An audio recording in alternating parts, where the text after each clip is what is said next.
बुलंद राहें परिवार की ओर से आपका स्वागत है। धन्यवाद। सर, क्या कारण रहा कि आप ये इलेक्शन नहीं जीत पाए? इस इलेक्शन को अगर मेरी नज़र से देखा जाए तो ये चुनाव बहुत महत्वपूर्ण चुनाव था और इस चुनाव में जिस तरह से मेरे को टिकट मिला, मैंने स्वयं ने भी इतने कोई लंबे चौड़े प्रयास नहीं किए थे टिकट के लिए। और जो लोग टिकट मांग रहे थे उन्होंने 1 साल तक पूरा प्रयास किया कि किस तरह से भारतीय जनता पार्टी के जनप्रतिनिधियों को बदनाम किया जाए। उसमें पार्टी के हमारे जिलाध्यक्ष, पूर्व जिलाध्यक्ष और पूरी उनकी कार्यकारिणी जो उनके साथ थी, उन्होंने कभी कांग्रेस का विरोध नहीं किया। उन्होंने हमेशा हर मीटिंग में जनप्रतिनिधि जो भारतीय जनता पार्टी के थे उनका विरोध करके एक माहौल तैयार किया उन्होंने कि किस तरह से इनको हतोत्साहित किया जाए। और ऐसा प्रयास केवल मेरे साथ ही नहीं था, भारतीय जनता पार्टी के अधिकांश जनप्रतिनिधियों के साथ ऐसा व्यवहार जिलाध्यक्ष का था। और इसका प्रमाण ये है कि जैसे ही टिकट मेरे को मिला, वो खुद टिकट की ट्राई में थे और उन्होंने जैसे ही मेरे को टिकट मिला और पार्टी के साथ गद्दारी करके उन्होंने जिस तरह का व्यवहार किया है, ये एक अनूठी मिसाल है भारतीय जनता पार्टी में कि जो 3 वर्षों तक लगातार जिलाध्यक्ष रहता है और इतना झूठा प्रचार करके वो अपना टिकट प्राप्त करना चाहता है, नहीं मिलता है तो पार्टी के साथ गद्दारी करते और पार्टी को हराने के लिए उन्होंने अपनी जी जान लगाई। ऐसे एक नहीं अनेक लोग थे, कई संगठन थे जिन संगठनों के साथ मैंने मिलकर काम किया। मैंने अपने जीवन के 53 साल उस संगठन को दिए हैं, जिस संगठन के लिए मैंने एक एक पल जिया है। और उस संगठन ने भी, उसके कई पदाधिकारियों ने जिस तरह का झूठा प्रचार किया मेरे चरित्र के बारे में, और मेरे लिए कहा गया कि इन्होंने 20 करोड़ में टिकट खरीदा। ऐसे लोग जो मोदी जी को, जिन्होंने टिकट दिया मेरे को, मोदी और शान है, ऐसे लोगों पर अगर आरोप लगा सकते हैं तो उनके स्तर का हमको पता चलता है कि मोदी जैसे ईमानदार और चरित्रवान नेता को, जिसको पूरी दुनिया मानती है, उन पर अगर वो टिकट देते हैं तो मैंने किसको पैसा दिया ये उनको प्रूव करना चाहिए था, लेकिन उनको झूठ बोलना था। उन्होंने मेरे रहन सहन, खान पान के बारे में झूठा प्रचार किया। उसके बाद उन्होंने यहाँ, जब उनका बस नहीं चल रहा था और लगातार उनको ये महसूस हो रहा था कि हम हारेंगे, तो उन्होंने मेरे पे मर्डर जैसा आरोप भी लगाया। और इस तरह के जो झूठे प्रचार थे, उन आरोपों के कारण से जनता भ्रमित हुई और उस कारण से ये चुनाव हमने लूज किया है। इसका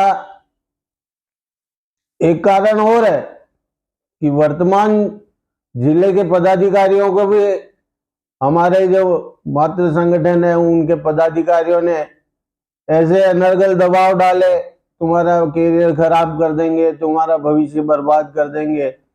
और उनके अपने अपने स्वार्थ थे। संघ खराब नहीं है, संघ तो एक बहुत पवित्र संस्था है और संघ जैसा जिन्होंने तपस्या करके आज संघ को इस मुकाम पे पहुंचाया है, उसमें भी कुछ ऐसे महत्वाकांक्षी लोग घुस गए जिनके कारण से ये वातावरण निर्माण हुआ। और अगर ऐसा होता कि भाई मेरे को टिकट नहीं मिलता, तो अगर मेरे को बुला के भी कह देते कि भाई आपको टिकट नहीं लेना है, तो मैं पहले ही मना कर देता कि मेरे को टिकट नहीं लेना है। लेकिन ऐसा कुछ भी नहीं था। टिकट मिलने के बाद जिस तरह का असत्य और भ्रम फैलाया गया, वो मुख्य कारण रहा। और अब आज भारतीय जनता पार्टी का शासन है और इस शासन में भीलवाड़ा पीछे रहेगा। भारतीय जनता पार्टी के शासन में अगर भारतीय जनता पार्टी के जनप्रतिनिधि होता है तो उसका लाभ शहर को और आम जनता को मिलता है, लेकिन अब जिद और अहंकार में और महत्वाकांक्षा में कई गलत निर्णय हो जाते हैं। इसके कारण से ये चुनाव हमने लूज किया है। लोगों का आरोप ये भी है साहब कि 3 मरतबा आप विधायक रहे, लेकिन आपके कार्यकाल में कोई कार्यवाही नहीं हुई, शहर का विकास नहीं हुआ। इसके पीछे क्या कारण रहा? मेरे कार्यकाल में 15 वर्षों के कार्यकाल में 10 वर्ष कांग्रेस का शासन रहा और मेरे को जनता पार्टी के शासनकाल का केवल 5 वर्ष मिला। उस कार्यकाल में मैंने जितने काम करवाए हैं, मेरा चैलेंज है कि आने वाले जनप्रतिनिधि अगर इस तरह का कोई काम खड़ा कर देंगे तो मैं उनको साधुवाद ज्ञापित करूंगा और ये भी कहूंगा कि हाँ, वो वास्तव में उन्होंने काम करके दिखाया है। आज हमारे कार्यकाल में मेडिकल कॉलेज खुला, हमारे हॉस्पिटल का इतना विकास हुआ उस कार्यकाल में कि आज एक हॉस्पिटल जो एक बिल्डिंग थी हुआ करती थी, आज वो एक इतना जंजाल बन चुका है कि भूल भुलैया टाइप का हॉस्पिटल बन चुका है। इतना निर्माण हुआ है उस हॉस्पिटल का। मेडिकल कॉलेज के बाद हमने एग्रीकल्चर कॉलेज खुलवाया, हमने पॉलिटेक्निक कॉलेज खुलवाया, हमने बीएससी नर्सिंग कॉलेज खुलवाया। यहाँ तक कि जो सड़कें इनके कार्यकाल में टूटी थी सीवरेज के कारण से, उनका निर्माण भी हमने हमारे विधायक के प्रयासों से 18 करोड़ रुपए हमने पास करा के पूरे शहर की प्रमुख सड़कों को वापस निर्मित करवाया। इसके अलावा हमने यहाँ कीमोथेरेपी चालू करवाई, हमने यहाँ डायलिसिस की व्यवस्था शुरू करवाई। राजस्थान में सबसे पहला हॉस्पिटल था जिसमें डायलिसिस शुरू हुई थी। और कई कार्य ऐसे हुए हैं। चंबल का पानी जो था वो कांग्रेस की घोषणा थी, लेकिन वो चंबल का पानी लेके नहीं आ सके थे। 5 साल उनका पूरा ऐसे के ऐसे निकल गया था।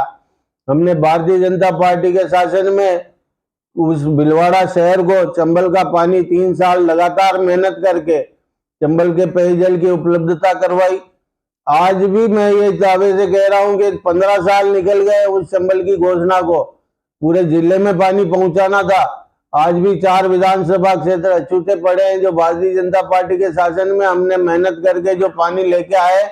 उसके अलावा अभी तक भी सारे काम वैसे के वैसे अटके पड़े हैं। तो हमने हमारी उपलब्धियां दी है।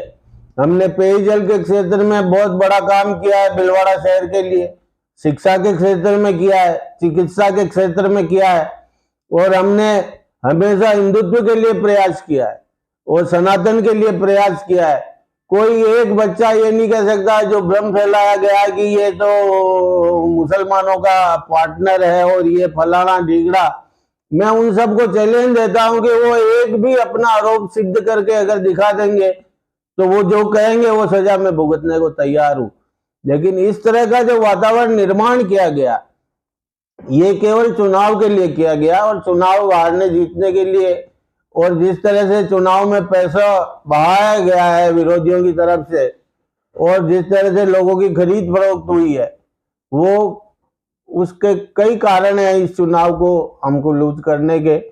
उनकी व्याख्या जनता समय आने पर भी करेगी, जनता को भी सारी सच्चाई पता चलेगी। सच्चाई कभी छुपती नहीं है, आज नहीं तो कल जनता के सामने सारी सच्चाई आएगी और जनता फिर पछताएगी कि हमने भारतीय जनता पार्टी को क्यों हराया।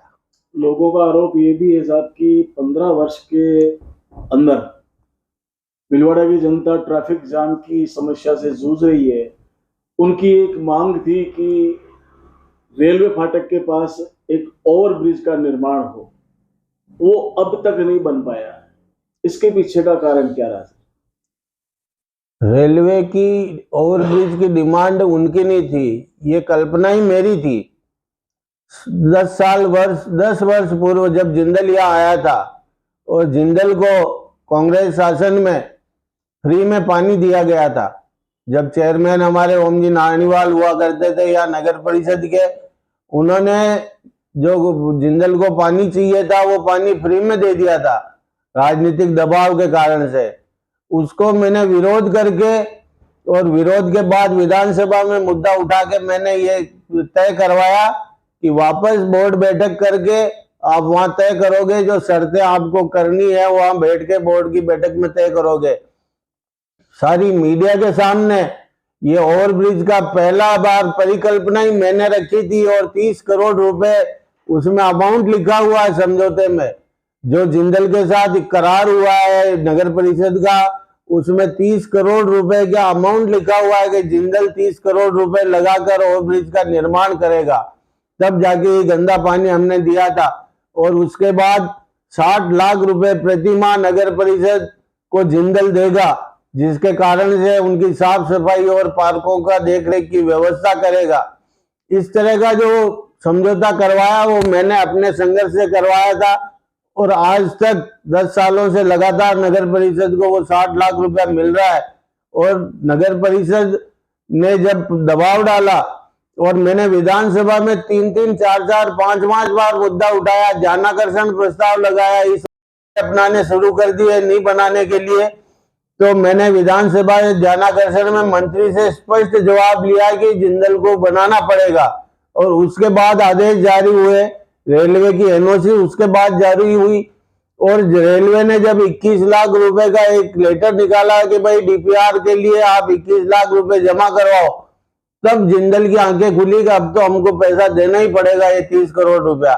तब उन्होंने यहाँ के एक पर्यावरणविद, तथाकथित पर्यावरणविद जिनका काम ही धंधा करना है, उन्होंने एक आदमी को खड़ा किया जिंदल के साथ मिलके, जो शाहपुरा का निवासी था, जिसको पता ही नहीं कि यहाँ ओवरब्रिज क्या है या काम बनने वाला है, उसको वहां एनजीटी में ले जाके खड़ा किया और उससे आपत्ति लगवाई कि यहाँ हजारों पेड़ कटेंगे।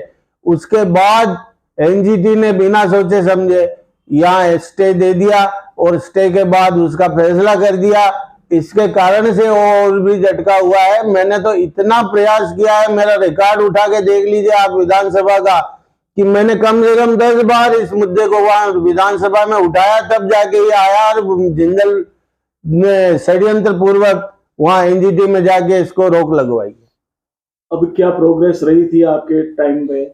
ओवरब्रिज का किस जगह से बनना था? ये रामधाम से बनना था या हमारा जो ओवरब्रिज बनना था वो साबुन मार्ग से बनना था। साबुन मार्ग से प्राइवेट बस स्टैंड वाले ये जो एरिया है इसमें ओवरब्रिज बनना था। हमारा जो इकरार हुआ था, ये रामधाम का तो ऐसे ही इन्होंने फर्जीवाड़ा करके रामधाम का नाम लिखवा दिया और जिंदल ने इस तरह का एक वो दे दिया और इसमें प्रशासन की मिलीभगत भी थी उस वक्त के प्रशासन की, कि उन्होंने एनजीटी में लिख के दिया कि इन्होंने अंडरब्रिज बनवा दिए, इससे व्यवस्थाएं सुधर गई है और अब ओवरब्रिज की जरूरत नहीं है। आज भी जब रेलवे फाटक बंद होती है, एकमात्र लोगों का सहारा अंडरब्रिज है, उसको भी बंद कर दिया है। अब वो तो अब जो नए जनप्रतिनिधि आए हैं वो उनके सामने ये मुद्दा पब्लिक रखेगी और उसका समाधान जैसे भी निकलेगा मैं भी प्रशासन से बात करूंगा। पहले से ज्यादा पब्लिक परेशान है क्योंकि जैसे ही उन्होंने अंडरब्रिज का रास्ता बंद किया है, लोगों को लंबा चक्कर लगा के सिटी में आना पड़ रहा है। इसके पीछे और कोई रास्ता भी नहीं बचा है। क्या ये प्रशासन अपनी नाकामियां छुपाने के लिए ऐसा कर रही है या किसी की शेप है? मेरे को लगता है प्रशासन सह पे भी करता है और किसी के बहकाने से भी अक्सर भड़क जाता है, लेकिन ये जो तरीका है शहर में जो ट्रैफिक का जो वास्तविक समस्या है उसका वास्तविक कारण तो ये है कि पिछले 15-20 वर्षों में वाहनों की संख्या इतनी बढ़ी है और सड़कों की चौड़ाई तो जो है जो ही रहेगी। उसके कारण से वाहन इतने ज्यादा हो चुके हैं हमारे भीलवाड़ा शहर में कि अब कोई न कोई वैकल्पिक व्यवस्था करने की बहुत आवश्यकता है और इस व्यवस्था को ये जनप्रतिनिधि मिलकर करें, ऐसा मेरा भी प्रयास रहेगा कि मैं भी इसमें सहयोगी की भूमिका निभाऊं। और जिस तरह से ये आज हमारा अजमेर पुलिया है, मैंने प्रस्ताव दिए थे, कलेक्टर साहब ने प्रस्ताव को स्वीकार भी किया, ओवरब्रिज का प्रस्ताव भी स्वीकार हुआ है, लेकिन अब वापस अटक गया। वो क्यों अटका है यूआईटी और इन्होंने अभी तक कुछ काम किया नहीं है। और मेरे को तो जब उस बात पे हंसी आती है कि एक व्यक्ति विशेष को मेरे को उनको बदनाम करना था, इसलिए मेरे को लगता है कि ये ओवरब्रिज का मुद्दा उठाया था।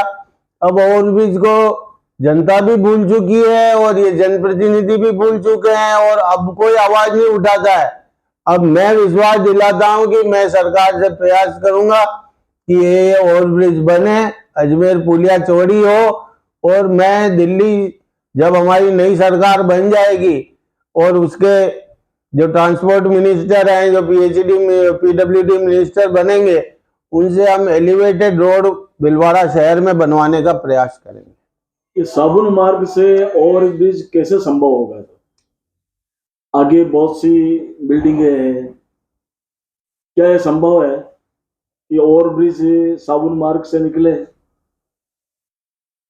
देखो, अगर वास्तविक समाधान सोचा जाए तो वो साबुन मार्ग का ही है वास्तविक व्यवहारिक समाधान। तो क्योंकि रेलवे जो फाटक है उसके नजदीक का क्षेत्र तो साबुन मार्ग ही पड़ता है, रामधाम तो बहुत दूर पड़ जाता है, उसके कारण से पब्लिक को वो सुविधा नहीं मिल पाएगी।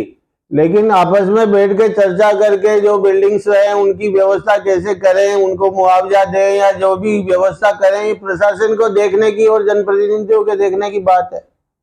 लेकिन इसके बीच में तो बहुत बड़ा अंतर है ना सर। ओवरब्रिज का यहां से निकलना तो संभव है ही नहीं, कैसे बनेगा ये? आपके कार्यकारिणी में शायद ये हो चुका है, इसका टेंडर वगैरह? टेंडर नहीं हुआ था, हमारे डीपीआर के ऑर्डर हुए थे और इस चुनाव में भी जिस प्रेम से और व्यवहार से उन्होंने मेरे को 56,000 वोट दिए हैं, उन वोटों के प्रति भी मैं कृतज्ञता ज्ञापित करता हूं और ये विश्वास दिलाता हूं कि मेरा संपूर्ण प्रयास रहेगा कि भीलवाड़ा की समस्याओं के लिए मैं राज्य सरकार और केंद्र सरकार के यहाँ प्रयासरत रहते हुए भीलवाड़ा की समस्याओं के समाधान में अपना योगदान दूंगा। आपका बहुत बहुत धन्यवाद। धन्यवाद।